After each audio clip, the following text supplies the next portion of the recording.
Nous sommes sur M2M et objets connectés et nous avons le plaisir de recevoir Thierry Legal qui est directeur général de la société Easit. Bonjour. Bonjour Thierry. Bonjour. Alors, est-ce que vous pouvez nous présenter votre société? Oui, tout à fait. Donc Easit est une société française basée dans la région toulousaine. On est un distributeur à valeur ajoutée. C'est-à-dire que notre métier est d'offrir des solutions les plus complètes possibles à nos clients et dans un domaine qui est le temps réel embarqué, qui est vraiment notre cœur de métier. La société donc existe depuis 25 ans. Elle a été rachetée il y a 2 ans par un groupe français industriel qui s'appelle ICE. Donc même si Easit n'est qu'une société de 18 personnes, on est rattaché à un groupe qui fait à peu près 900 personnes et environ 100 millions d'euros de chiffre d'affaires.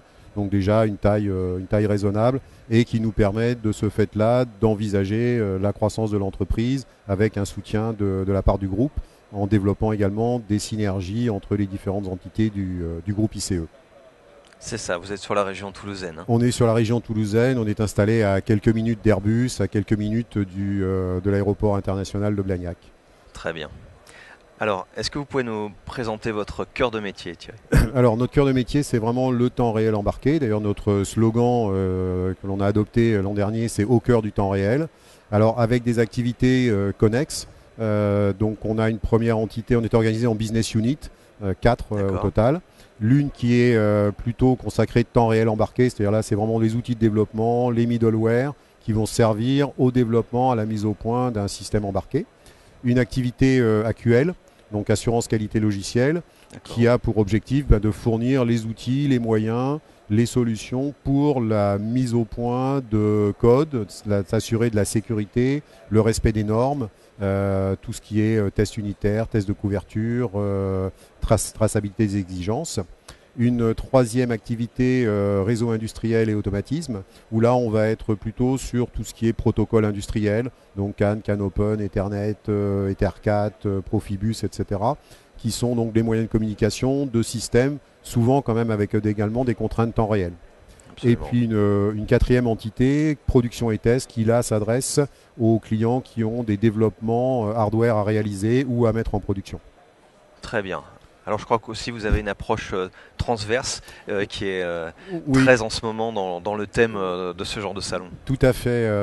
Depuis plusieurs années, on avait en fait développé, de par nos différentes activités, une approche sûreté de fonctionnement. Ouais. Et on a renforcé cette année cette approche autour d'une thématique transversale pour l'entreprise qui est la cybersécurité. On est passé en quelques années de l'IoT à la sécurité, dans la mesure où aujourd'hui on se rend compte de plus en plus que les enjeux des objets connectés, c'est d'avoir une sécurisation des communications, une sécurisation des objets.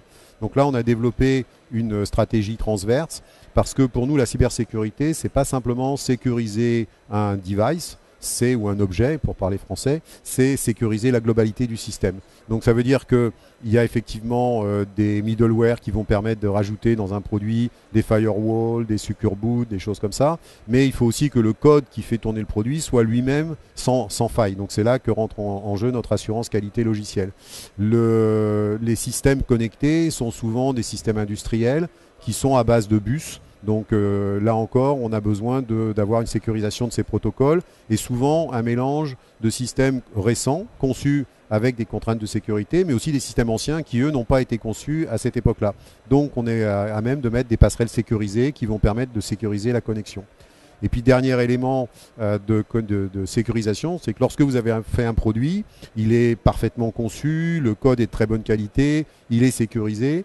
Lorsque vous en lancez la production, il faut être certain que le produit qui va être produit correspond bien au code que vous avez développé. Qu'on ne va pas aller modifier les codes, modifier des clés de sécurité ou produire plus d'équipements que ce qui a été prévu. Donc avoir en fait des équipements de production qui intègrent même les fonctions de sécurité.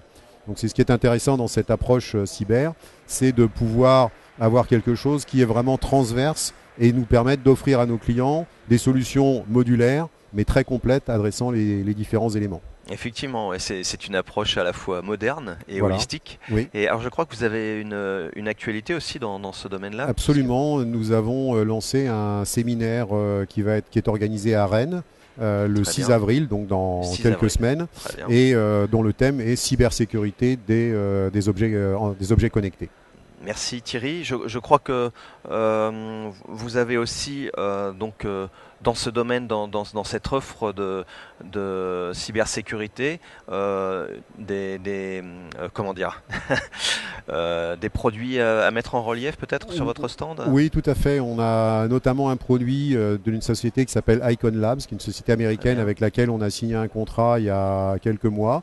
Et donc on présente pour la première fois en France sur un événement la suite Floodgate, qui est une suite en fait logicielle modulaire qui permet de venir renforcer la sécurité d'un objet connecté. Donc selon les besoins, on va pouvoir ajouter à l'objet connecté de la gestion de certificats, du Secure Boot, de la gestion de clés, de l'exploitation des zones sécurité du processeur, un firewall. Et donc tous ces éléments permettent de plus ou moins de sécuriser selon le besoin l'objet connecté pour une intégration très simple et un coût qui est relativement minime lorsqu'on rentre ensuite dans des phases de production.